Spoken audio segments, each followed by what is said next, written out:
Welcome to Fireteam Chat, IGN's Destiny show. Thank you so much for joining us yet again. Man, 3 episodes in a row. I keep saying, I don't know when the next one's going to be. And this one's special. We brought back an old friend to the show. Stephen Rue is here. Stephen, thank you so much for joining us. Thank you for having me. It's a blast from the past.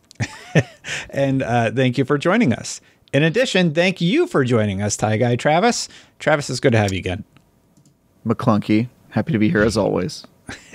It's great to have you. There were some significant updates on the TWAB that we're going to be discussing, or the TWID. They changed it. I forgot. They're on sunsetting all the old weapons, which is, wow, what a big update.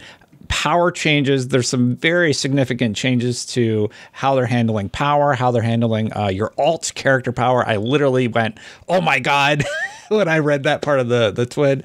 And I have a little bit of a PSA, but just those two topics are enough to go over. Just the PSA just off the top is play Iron Banner on the 30th when it comes out, because it's going to be last chance to get the Boar grenade launcher, which you will probably like. Let's talk about the big one.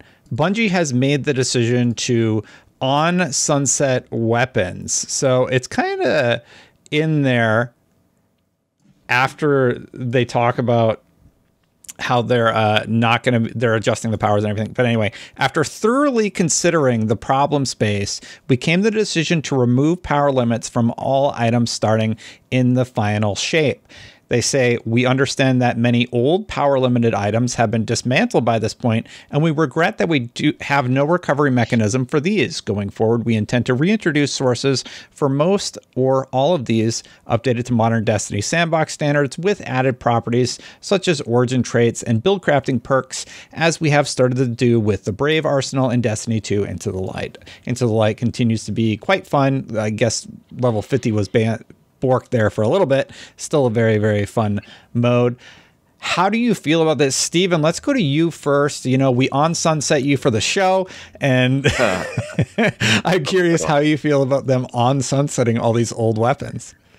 It might be a controversial topic or a controversial opinion, but when they first sunset items way back when, I didn't really have too much of an issue with it, because as a player who plays consistently, and a player that is probably not in the casual bracket, I'd say, I'm gonna regrind those guns, or regrind new guns anyway. I remember when we had the show, when they first sunsetted, I compared it to the card game Magic the Gathering. There's a format called Standard, and if you play Magic, you'll know every 4 or 5 months the cards in that set get rotated out, and then a bunch of new cards get played into the standard set, and you're not allowed to play with the old cards back. But they do that to keep it fresh, to keep it balanced. And I understood why Bungie was doing it. I can see from the perspective and point of view, if you aren't playing as much as like a grinder would, it piss you off because you're losing your god roll weapons.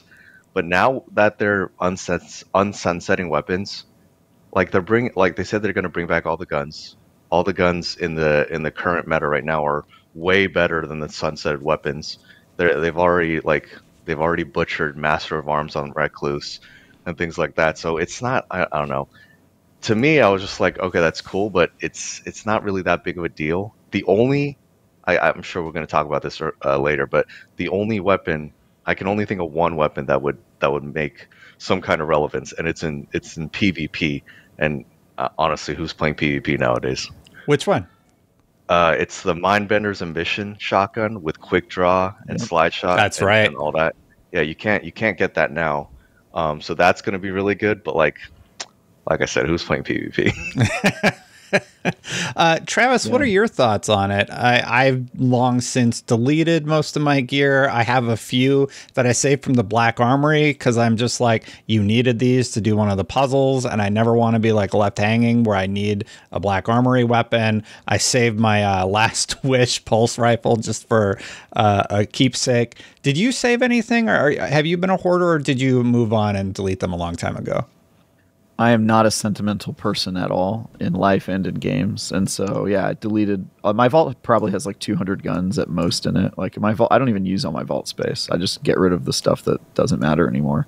And I'm kind of similar to Steven in that, to me the prospect of sunsetting weapons wasn't really that bad of an idea to me, because the idea that they could then, to Steven's point, talking about Magic, the beauty of having the standard mode in Magic is that they can introduce experimental and weirder cards, and if they don't work out, it's not that big of a deal because they get rotated out eventually anyway, right? Or they can ban certain cards, or in Bungie's case, they can just nerf stuff.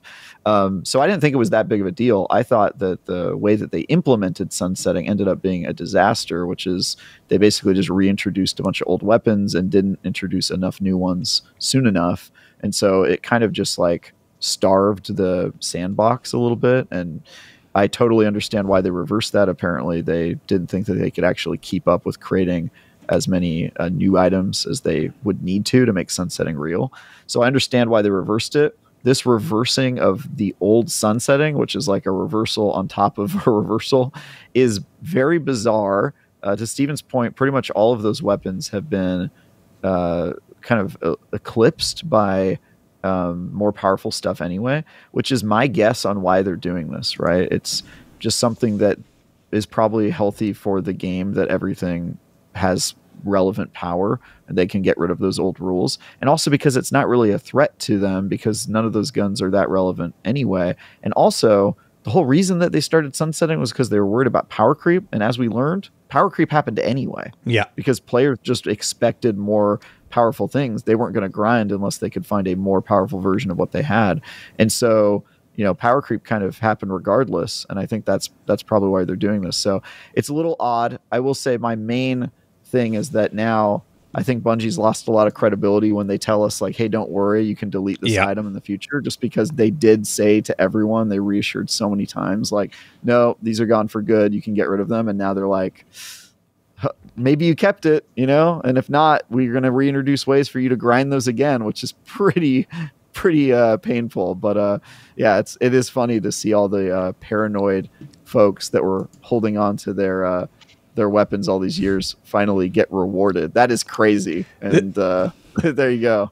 Dado was trending because he told everybody to delete their stuff, and they were giving him a hard time about that. I thought it was sort of funny because he listened to Bungie. I mean, if I were Dado, I would have said the same thing. And he had a series for a while where he was going to different content creators and helping them delete their vaults. And so now I think he's probably going to hear from people's lawyers. I don't know. They gotta Absolutely. I'm pretty indifferent about it. I feel like, to both of your points, the game's meta has really moved on since a lot of those weapons. Like, I've even seen God roll like kindled orchids that people held on to for a long time. There's so many better rolls now that you can get, and there's so many new perks that have been introduced, and the perks have been nerfed and changed and altered to the point where I don't really think there's anything off the top of my head that would be a must-have that like, oh, you needed to have like the fusion loaded whatever back in the day. Like now we have a perk that auto reloads all of your guns, deconstruct, right? That everybody's been talking about, how hitting like multiple targets just refills your weapon. So there's just way better options in terms of what's available in the sandbox that I don't think anything from the original game or any of the things that people were grinding from back in the day necessarily has a negative impact to anything about the game. And I would actually argue the one concern that I do have, and I'm curious how you feel about this. How do you feel about the fact that we're going to be regrinding weapons for the second or third time at this point? That's very fatiguing. And the big problem that I see with Destiny is there has been no reason for me to change my loadout for a very long time, and I'm fine with that. I've played 2,000 hours of the game. I don't really have tons of stuff to chase unless I'm super min-maxing at this point. And the fact that they're reintroducing stuff that I already have, like I already have the funnel web god roll, so I don't need to grind that anymore, and I feel content with that. How do you feel about the weapon grind, rechasing old stuff? Like, do you have enough gear that you're sort of content with what you have? Travis, I'll start with you maybe. Yeah, it's actually even worse than you're stating it, because it's not that we're having to regrind for old weapons. It's that only those of us who listened to Bungie and deleted our vaults are having to do that. So it's like, it's actually kind of even worse. But I hate it. I hate regrinding for old stuff. To me, there's not really any activities in Destiny that are so hard that I feel like I absolutely need the god roll of the most recent season of weapons or whatever. I kind of have archetypes that are good enough that I've just gotten over the years from playing Destiny, and I'll have those, right? So yeah, for me, grinding Hung Jury for I think the 5th time in Destiny history, it has not been a good feeling with the current onslaught of activity, and I don't think regrinding to get these weapons is going to feel particularly good either. So yeah, I don't think it feels good, especially because it's only really impacting those who were, I think, reasonable and deleted their stuff. It's really only the unreasonable people that don't have to grind, which doesn't feel great. But it's whatever. I guess they got to do it. Steven, have you remained active? Did you lapse at all with Destiny like I did? I'm sort of curious, where are you at with the grindiness of the game? Yeah, I've definitely lapsed slightly, to the point where I used to try to knock out the weekly story in a season on reset and things like that. But I'm at the point now where on the big DLCs like Witch Queen, Lightfall, I'm a super big player. But for the seasons like Season of the Wish, what I've been doing now is I wait until the entire season has already panned out, and then I'll hop on. I won't play at all, and then I'll hop on and I'll just knock out the entire season line at once, so that it just feels less. That's what I do. Yeah. Yeah, it just feels way less grindy. In one day, it's such a better experience. Like a week. Yeah, it is a better experience, and you get to see the story at one go. Because I remember when I was keeping up with it, I'd forget what would happen in a cutscene 2 weeks beforehand. So you're kind of lost in the sauce. But I want to touch on how it feels to regrind old weapons. I'm in the same boat as Travis. I think it sucks. And to be honest, including the brave weapons, there's not too much that's jumping out at me. Obviously, besides I obviously want auto loading, recom, mountaintop, and things like that. But the weapons that do feel bad that you have to regrind are the raid weapons, specifically Apex Predator, the rocket launcher from Last Wish. I ran Last Wish so many times when it first came out, and then when they reintroduced it, and Apex Predator has a recombination bait and switch role that you pretty much have to get if you're trying to do a day one raid for damage checks. So that was annoying. I was on what's that first encounter called? Shirochi? Do you remember? Which raid? No. Shirochi's the only encounter, right? Not Shirochi, the one before Shirochi. Cali. Cali, yeah. There was Cali, people were just farming Cali over and over again. I think I was in there for a week trying to get red frame Apex Predator so I can just craft it. Yeah, and that did not feel good at all. Wow. Yeah, I agree with you, and I lapsed for a year because there's one hand cannon that came out that people are grinding from one of the dungeons because I think it's a sidearm because it sends out the little strand guys. Yeah, that one. And besides that, there hasn't been a ton that you needed to sign on and grind for. There was no not even the exotic. Maybe the sidearm, sidearms were really hot for a while. So besides the sidearm, there just has not been the weapon that you need to get. And that's a problem that Bungie, I think, is going to have to contend with. Sure, you can bring back the old gear that we all loved and get some players back for nostalgia's sake, but a lot of people are fatigued by that, or they already have roles that they're happy with. So I think the perk refresh does help a bit, but at the same time, it's not really a fun aspect to the game. I think people, when Final Shape comes out, are going to be really interested in things like the new cloaks and marks and bonds that you'll be able to chase that combine 2 exotic perks. and how the new the new builds. I think that's going to be more than the weapons of the final shape, but time will tell. One thing that has been really significant, and I was glad they detailed this, that there's a lot going on with power in the game coming with Final Shape, and Fireteam power is something that they covered off here.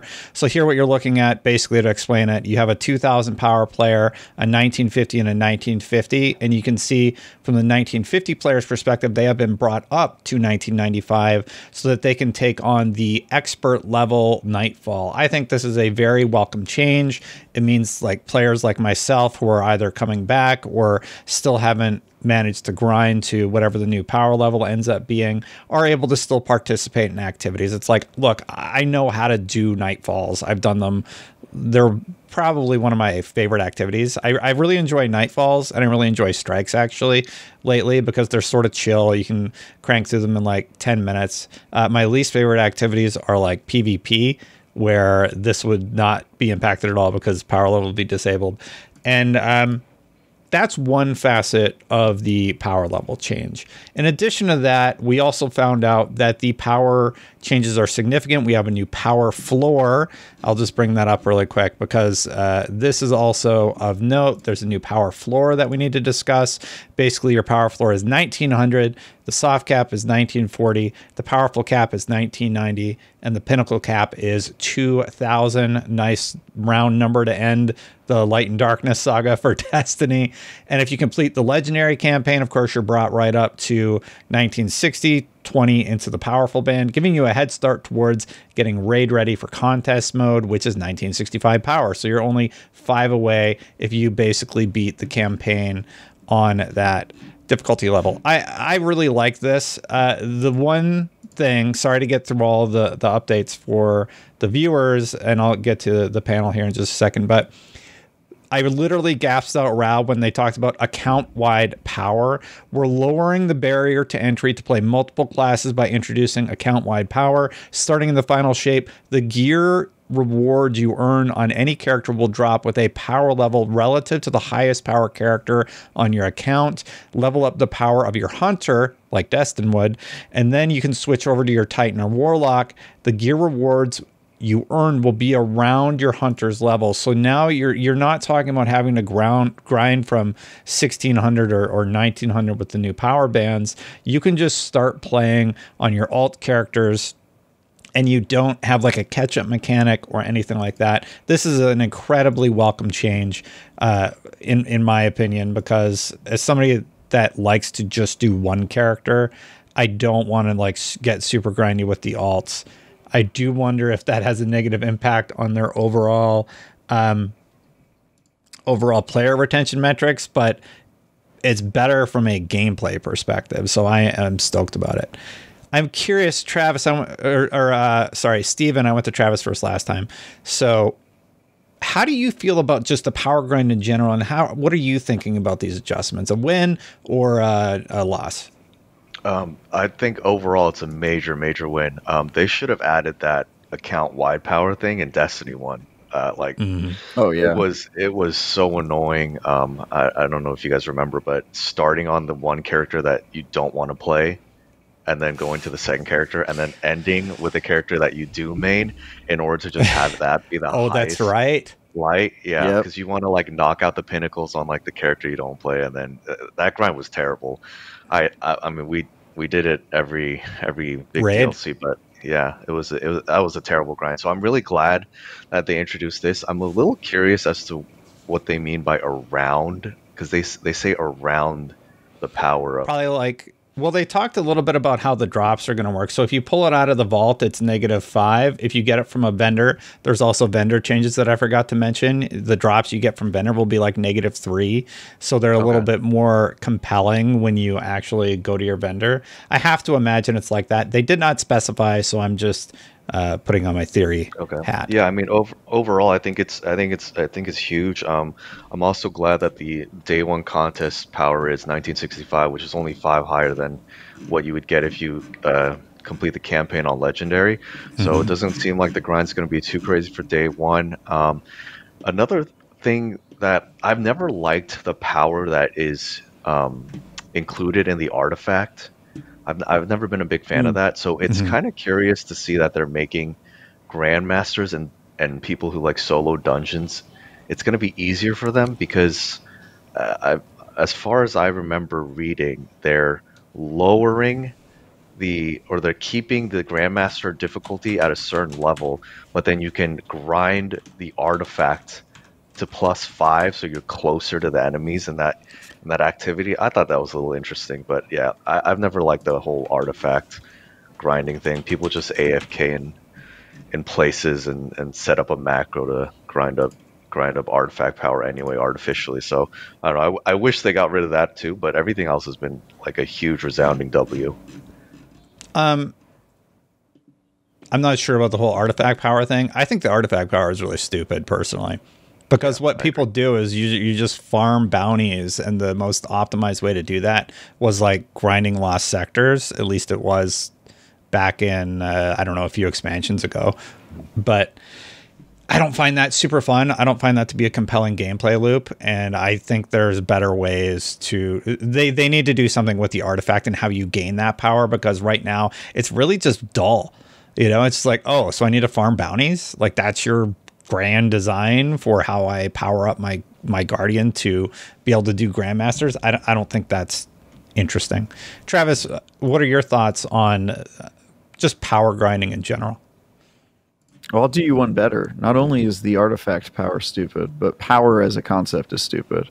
It has always set artificial barriers that just force you to grind for no reason, and locks players out of being able to play with their friends and do certain activities. It's the number one reason why it's so hard to get people into Destiny, is they like the gameplay, but I can't do any of the activities because I have to do this and that and unlock whatever. And I think that the game would probably be a lot better if it was purely based on loot. The artifact could be all about upgrading mods that you get for the season that you can apply to your weapons and armor. The loot is already kind of there as a gatekeeper, as of sorts, a thing to shoot for. And it doesn't really make sense to me that certain players have an advantage because they've acquired all of these infusion materials that they can easily make weapons higher power and that sort of thing. So I think they should get rid of power as a concept, and I think that they should get rid of infusion as a concept, because that's just an unnecessary grind that I've never really liked. I will say I think the changes they've made to the power system we've got are overwhelmingly good. I love the cross-character thing. I like that it's apparently not going to be as much of a grind as we thought, which maybe explains the 3-day gap between the campaign coming out and the raid, is that, you know, it's going to be a lot easier to get there for people who want to play it. So yeah, I think there's some good signs in this, but yeah, I've just never been a fan of power, man. I think it just kind of gets in the way of trying to play a shooter with your friends, you know? Yeah, I do like the idea of gaining power, like, or having XP that you need to level up, and that feeling of, oh, I can take on this harder challenge now. So I do like that. I think that in some cases it's a little silly. Like it's like too much. Like Grandmaster, the only way I can do a Grandmaster is by leveling up the artifact, which is not interesting or compelling. So my big piece of feedback for Destiny 2 would be like, you have to figure out those harder activities and that grind, because the way that you level it up is by doing boring stuff. And that is not good gameplay design or a good gameplay loop from a player perspective. Oh, stack a bunch of bounties and go farm a lost sector until your eyes bleed so that you can do the Grandmaster. Like, how is that the loop for players? I mean, and don't forget to turn in your bounties in the tower so you get the XP buff, and make sure you have XP buff on your ghost so that you can like get more from the bounties that you're grinding until your eyes bleed. Like, none of that is fun or compelling. That's the same is true for like all power, right? Like doing your weekly rituals, like you got to do 3 strikes with the same subclass, and then you got to play 3 rounds of Gambit, and you got to do 3 Crucible matches. Like, I don't think that. Well, you can do whatever now, right? Yeah, they made it a lot simpler. You can do whatever you want, which I think is cool. But still, it does strike me as like an artificial barrier that is there mostly to like keep people who want to participate engaged and logging on every week and that sort of thing. That was one of the best quality of life changes they've ever done. I forgot when it was implemented, but you remember when every like little season came out, they would raise the power by like 10 or whatever. And I hated that. the only way you can get to max power was doing all those pinnacle activities. It was so boring. So when they changed it, you needed the drop in the specific slot. Like they've made improvements there, but it was it's tedious. It's not like fun. It was terrible. Yeah, but the fact that we've been at 1810 for a couple seasons now has been nice. Like you don't have to worry about that at all. And then honestly, I guess it's irrelevant now, but my biggest gripe was like getting to max power, but then the whole infusion thing, like I have like 300 weapons or whatever, and I want all of them to be 1810, but I have to get 1810 things to infuse. They should just like automatically default to 1810 after you're maxed out. I don't know. Or like as you level, they should come up with you. Like the fact that I have to buy infusion cores, and then I have to use the infusion cores to level up. Like it's just such a silly system. And it must be that just because it gives them things to give you in the season pass, right? Like you get those infusion bricks every couple levels, right? I think the whole system sort of needs just talking it out with you guys. It's very clear that the system is sort of dated and it needs work. I don't know how you would like it needs a total revamp because Destiny 3. That's how you do it. Well, there is that rumor that we talked about last week. Destiny 3.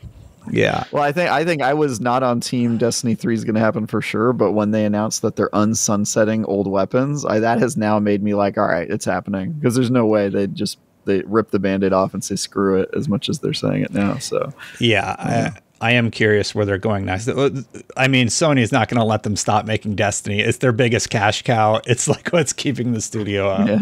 Yeah. Any other thoughts about power? I do want to just give Bungie credit on one thing: account-wide power. Thank God, right? Yes. So, like, at least they've addressed that challenge about leveling up your alt characters. And the fact that 2,000 is the number. I think that's the end of Destiny 2. We ended at 2,000 and call it a day. Let's just hope they keep account-wide power for Destiny 3. Yeah. One thing we didn't really cover off on Travis and Steven.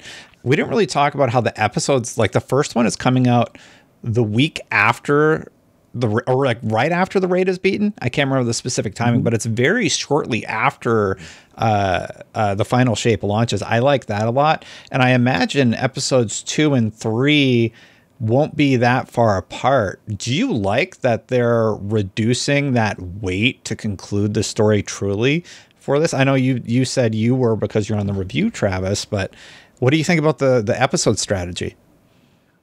I don't think it's going to be as quick as you're thinking for episode 2 and 3, because they said the strategy was basically to make episodes beefier and more content full, but also have longer periods of time so that they can make the content a little better. I think the episode strategy is a really, really good idea. Because I think it probably feels better to just like take a little bit of a Destiny break and then come back when there's like substantial content. And to Steven's point, he's sort of a player who has a hard time getting through the seasons because he really prefers the big expansions. And if they can make episodes feel a little bit closer to expansions, a little more substantial, I think that's huge.